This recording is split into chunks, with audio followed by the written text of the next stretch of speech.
Hola! Your dream vacation to Hong Kong starts from rupees 74,999 only with GT Holidays, South India's #1 travel brand. Taste Daily. Taste the Daily. 2024 தேர்தலை எப்படி சந்தித்தோம், எவ்வளவு பெரிய நெருக்கடிகளுக்கு மத்தியில் அதை எதிர்கொண்டோம், எவ்வளவு சிக்கல் அதற்குள் இருந்தது என்பதை பற்றியெல்லாம் எனக்கு முன்னால் உரையாற்றிய தீஸ்தா அவர்கள் மிக சிறப்பாக எடுத்துச் சொன்னார். அவர் குறிப்பிட்டதில் 3 அம்சம்: பணபலம், படைபலம், அத்தோடு நில்லாமல் இன்ஸ்டிடியூஷனல் அந்த அதிகார கட்டமைப்புகள் அவை எப்படி துணை நின்றன என்று சொன்னார். நமக்கு எந்த பலத்தை நாம் திரட்டிவிட்டாலும் அதிகார கட்டமைப்புகள் அந்த பலத்தை நாம் திரட்ட முடியுமா என்றால் திரட்ட முடியாது. ஒருபோதும் கருத்துருவாக்கம் செய்யக்கூடிய மீடியாக்கள் நமக்காக பேசாது. ஒருபோதும் அதிகார அவைகளில் இருக்கக்கூடியவர்கள் நமக்கு துணை வர மாட்டார்கள். பாஜக எதிர்க்கட்சியாகவே இருந்தாலும் அவர்களுக்கு துணை புரிவதற்கு எல்லா வகையிலும் ஆட்கள் இருக்கிறார்கள், எல்லா வகையிலும் படை இருக்கிறது. அவர்கள் கேட்டுக்கொள்ளாமலேயே அவர்களுக்காக வேலை செய்வதற்கு எல்லா மட்டத்திலும் துருப்புகள் இருக்கின்றன. ஆனால் நமக்கு அப்படி அல்ல. 2 நாட்களுக்கு முன்னால் நியூஸ் 18 தொலைக்காட்சியில் திமுகவுடைய பவள விழாவை ஒட்டி ஒரு விவாதம். அதில் நான் பேசிய பேச்சு கடந்த 2 நாட்களாக சமூக வலைதளங்களில் பரவலாக விவாதிக்கப்படுகிறது. ஒரு மிகப்பெரிய இம்பாக்ட், தாக்கத்தை ஏற்படுத்தி இருக்கிறது. எனக்கே ஒன்றும் புரியவில்லை. நான் அப்படி என்ன புதிதாக பேசிவிட்டேன் அல்லது இல்லாத எதை சொல்லிவிட்டேன், வியக்கக்கூடிய அளவுக்கு அதில் என்ன நாம் பேசிவிட்டோம் என்று நானும் நினைத்து பார்க்கிறேன். அப்படி எதையுமே பேசவில்லை. நடப்பைத்தான் சொன்னேன், வேற ஒன்றும் இல்லை. கலைஞர் எப்படி நெருக்கடிகளை சந்தித்தார் என்று சொன்னேன். மற்ற எல்லோருக்கும் இல்லாத சிக்கல் திமுகவுக்கு இருக்கிறது, அது எப்படி என்று சொன்னேன். இதை சொன்னதற்கு மிகப்பெரிய அளவுக்கு அது விவாதமாகிறது. அப்படி என்றால் என்ன சிக்கல் இருக்கிறது என்று பார்த்தால், கருத்துருவாக்க தளத்தில் மிகப்பெரிய தொய்வை நாம் சந்தித்துக் கொண்டிருக்கிறோம். களப்பணியில் நாம் முன்னணியில் இருக்கிறோம், கருத்து பணியில் நாம் என்னவாக இருக்கிறோம் என்பதுதான் இன்றைக்கு மிகப்பெரிய கேள்வி. மாங்குன்னு உழைக்கிறோம் களத்தில் கடந்து. நாம் தான் உழைக்கிறோம், நாம் தான் இதை செய்திருக்கிறோம், நாம் தான் இதை செய்து கொண்டிருக்கிறோம் என்று சொல்லக்கூடிய, எடுத்து சொல்லக்கூடிய அந்த கருத்து பணி, அந்த இடத்தில் ஒரு மிகப்பெரிய தொய்வு இருக்கிறது. அதனால்தான் நம்மை பற்றிய எதிர்மறையான சிந்தனைகளை ஊட்டக்கூடியவர்கள், அந்த கருத்துக்கள், அது எல்லா மட்டத்திலும் ஆதிக்கம் செலுத்தி கொண்டிருக்கிறது. எனவே களப்பணிக்கு ஈடாக, இன்னும் சொல்ல போனால் களப்பணியை விடவும் கூடுதலாக கருத்து பணி செய்ய வேண்டிய தேவை இருக்கிறது. கருத்து பணி செய்யும் போது என்ன சிக்கல் என்றால், இப்ப நம்ம பேசினோன்னு அல்லது இங்கே இருக்கக்கூடிய நம்முடைய சமூக நீதி சிந்தனையை ஊட்டக்கூடிய, அதற்காக குரல் எழுப்பக்கூடிய ஊடகவியலாளர்கள், பத்திரிகையாளர்கள், ஒப்பீனியன் மேக்கர்ஸ், இவங்களுக்கெல்லாம் உடனே ஒரு பிராண்ட் பண்ணிடுவாங்க. இப்போ நான் அன்னைக்கு பேசிட்டு வந்தோடனே அந்த கூடாரம் அதை எப்படி சித்தரிக்கிறார்கள் என்றால், இவரை பற்றி தெரியாதா, இவர் ஒரு திமுக சொம்பு, இவர் ஒரு 200 ரூபா ஊப்பி அப்படின்னு பரப்புறாங்க. இப்போ பேசணும்னு வந்தால் கூட ஒரு தயக்கம் வந்துடும். உளவியலாக நம் மீது தொடுக்கப்படுகிற ஒரு தாக்குதல்.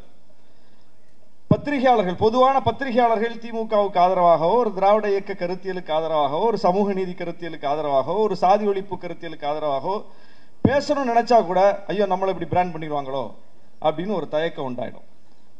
ஆனால் அந்த பக்கம் அப்படி நினைச்சு பாருங்க, பாரதிய ஜனதா கட்சிக்காக பேசக்கூடியவர்கள், பாரதிய ஜனதா கட்சி விவாதங்களில் பங்கேற்க மாட்டோம் என்று அறிவித்து 3-4 ஆண்டுகளாக விவாதத்தில் பங்கேற்கவே இல்லை.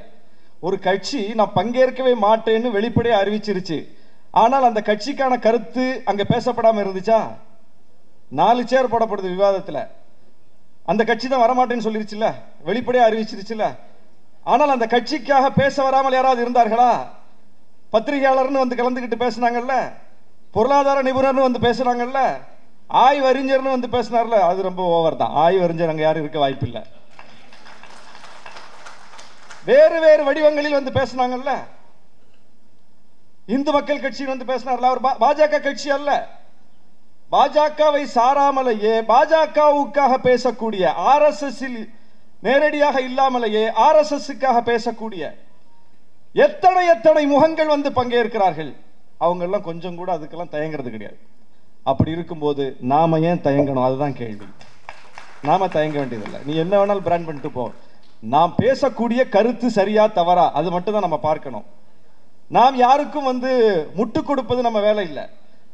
நம்ம எதிர்த்து அங்கே ஒரு கருத்து சொல்லப்படுகிறது. அது யாரோ இருக்கட்டும், நம்ம கூட்டணி தானே. நம்ம திமுக நம்முடைய கூட்டணி கட்சி, எங்களுடைய கூட்டணி கட்சி. நாங்க திமுக கூட்டணி கட்சி. அதை பிரிப்பதற்கு இவர்கள் படுகிற பாடு பெரும்பாடு.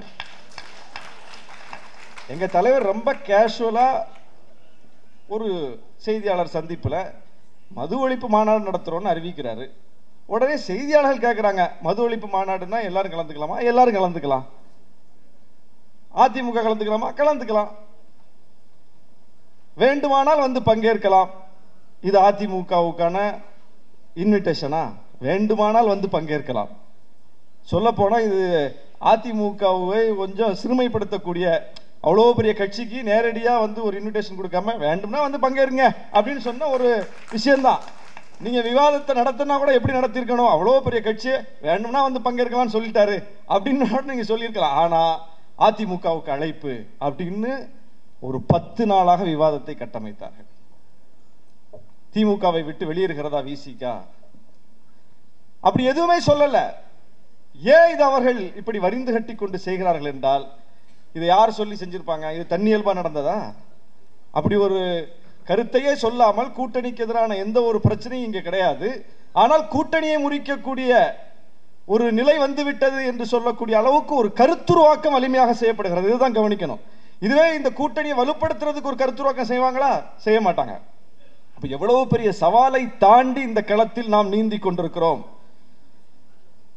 எங்க பிரச்சாரத்துல வந்து, எங்க தலைவருக்கான பிரச்சாரத்துல வந்து மாண்புமிகு அமைச்சர் அவர்கள் எங்க கட்சி கொடியை அவர் தோள்ல போட்டுக்கிட்டு என்னுடைய வழிகாட்டி, என்னுடைய அரசியல் வழிகாட்டி அண்ணன் திருமாவளவன், என்னுடைய அரசியல் ஆசான் அண்ணன் திருமாவளவன் சொன்னார். அவ்வளவு பெரிய கட்சி, ஆளக்கூடிய கட்சியினுடைய ஒரு பாரம்பரியமான 75 ஆண்டுகள் வரலாறு கொண்ட ஒரு கட்சியினுடைய அடுத்த முகம், இளைய முகம் என்று அறியப்படக்கூடியவர் எங்கள் கட்சி குறித்து, எங்களுடைய தலைவர் குறித்து அவ்வளவு வாஞ்சையாக அவர் கருத்தை சொல்லுகிறார். அப்ப அவர்கிட்ட எந்த தயக்கமும் இல்லை. அப்ப எங்ககிட்ட எந்த தயக்கமும் கிடையாது. நாங்க வரலாறு தான் பேசுறோம், உண்மையை தான் பேசுறோம். பேசின வரலாற்றில் ஏதாவது பிரச்சனை இருக்கா? ஏதாவது ஃபேக்சுவல் எரர் இருக்கா? இல்லாததை சொல்லிட்டோமா? அப்படி சொல்லல. வரலாற்றை தான் சொன்னோம். உண்மையிலேயே கலைஞர் சந்தித்த நெருக்கடி என்பது அரசியல் அரங்கில் எங்க தலைவர் அடிக்கடி சொல்வார், அவர் அளவுக்கு இப்படிப்பட்ட நெருக்கடிகளை யாரும் சந்திக்க மாட்டார்கள். நமக்கெல்லாம் முன்னோடி அவர்தான், நமக்கெல்லாம் முன்னத்தியர் அவர்தான். அரசியலை எப்படி நடத்தணும், எவ்வளவு நெருக்கடிகள் வந்தாலும் தாங்கிக்கிட்டு எப்படி அந்த அரசியலை நடத்துறது. நீங்க பாருங்க, கேள்வி பதில் அறிக்கைன்னு கலைஞர் ஒன்று ஒரு வடிவத்தை கையில வச்சிருந்தார். கேள்வி பதில் அறிக்கை உலகத்துல எந்த தலைவரும் அந்த வடிவத்தை கையில எடுத்ததில்லை. ஏன்னா எடுக்க வேண்டிய தேவை அவங்களுக்கு வரல. கேள்வி அவரே கேட்டு பதிலை அவரே சொல்லுவார். ஏன்? அவருக்காக பேசுவதற்கு, அவருக்காக கேள்வி கேட்பதற்கு, அவருக்காக பதில் சொல்வதற்கு யாரும் இல்லை. அவர் சுயம்பு தலைவர். அவராதான் அவருக்கு பேசணும், அவராதான் அவர் கருத்தை வெளியே சொல்லணும். ஒரு சின்ன விஷயமா இருந்தாலும் கலைஞர் ரியாக்ட் பண்ணுவார். ஏன்? வேற வழி கிடையாது. அதுவே ஜெயலலிதா அம்மையார் அப்படி வந்து கேள்வி பதில் அறிக்கை விட்டாங்களா?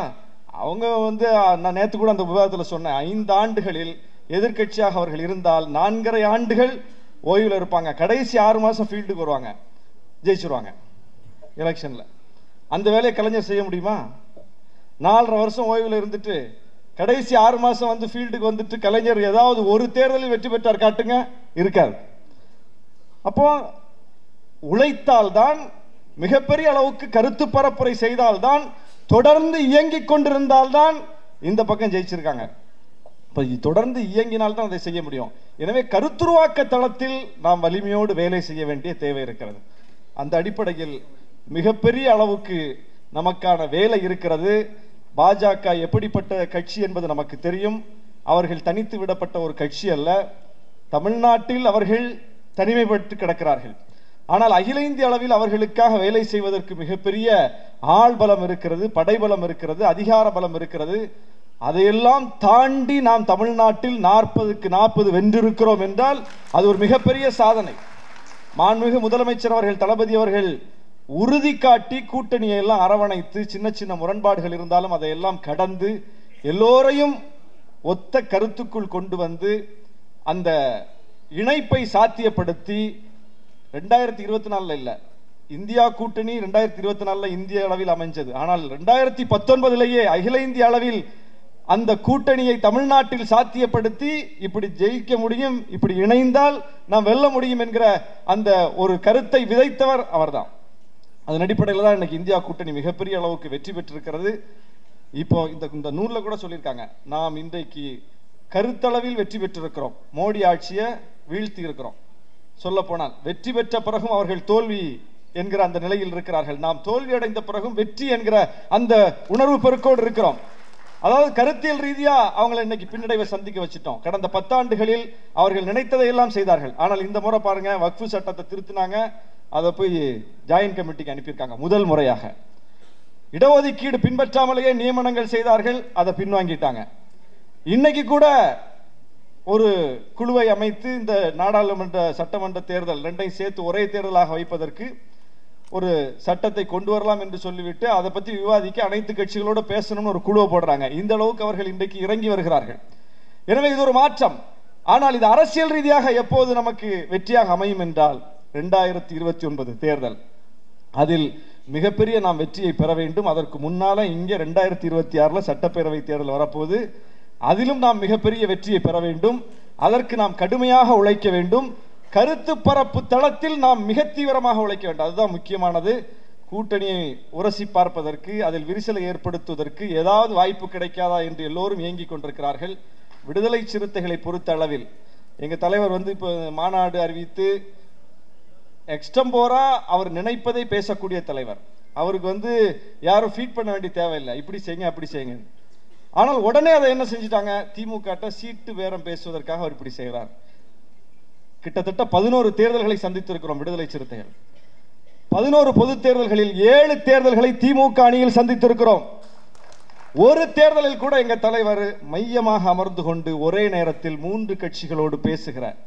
திமுக பேசி, அதிமுக பேசி, பிஜேபி பேசி, எங்க கூடுதலா சீட்டு பண்ணியதோ அங்க போய் கூட்டணி வைக்கிற வழிமுறையை இதுவரைக்கும் தமிழ்நாடு அரசியலில் கையாளாத ஒரே தலைவர் எங்க தலைவர் தான். ஆனா அவர் ஒரு மூவ்மெண்ட் எடுத்த உடனே சீட்டுக்காக இப்படி பண்ணார். சீட்டு வேணும்னா நேரடியாக கேட்பார். அந்த வலிவும் அந்த துணிவும் அவருக்கு உண்டு. இப்படி மறைமுகமாக அரசியல் செய்ய வேண்டிய தேவை அவருக்கு கிடையாது. ஆனால் அப்படிப்பட்ட ஒரு சித்திரத்தை ஊட்டுகிறார்கள். அதாவது அதிமுக பிசிக அணி அமைய வேண்டும் என்று வேலை செய்கிறார்கள். அமையலன்னு சொன்னோன்னா அது வரைக்கும் போராளி போராளின்னு சொல்லிட்டு இருந்தோம், அடுத்த நாளே பணிஞ்சிட்டாரு அப்படின்னு சித்தரிக்கலாம். அப்போ இப்படிப்பட்ட சித்தரிப்புகளுக்கு மத்தியில் நாம் மிக தெளிவான பயணத்தை நடத்த வேண்டியிருக்கிறது. நமக்கு எது நல்லது என்று நமக்கு தெரியும், அதில் நாம் தொடர்ந்து பயணிப்போம். ஒருபோதும் இந்த கருத்துருவாக்க தளத்தில் உள்ளவர்கள் நமக்கு நல்லது செய்ய மாட்டாங்க. அவன் நமக்கு நல்லது செய்யற மாதிரி ஒரு கருத்தை பரப்புகிறான் என்றால் அதற்கு பின்னால் உள்நோக்கம் இருக்கிறது என்று பொருள். எனவே எப்படிப்பட்ட கருத்து பரப்புரைகளை எல்லாம் தாண்டி 2024 வெற்றி பெற்றிருக்கிறோம். 26 2029 நாம் வெற்றியை தக்க வைக்க வேண்டும் என்றால் கருத்து பரப்பு தளத்தில் மிக தீவிரமான பணிகளை, மிக முக்கியமான புதிய வடிவங்களை நாம் கையில் எடுக்க வேண்டும் என்று சொல்லி இந்த நூலுக்கும் நூல் ஆசிரியருக்கும் என்னுடைய வாழ்த்துக்களை தெரிவித்து விடைபெறுகிறேன். நன்றி, வணக்கம்.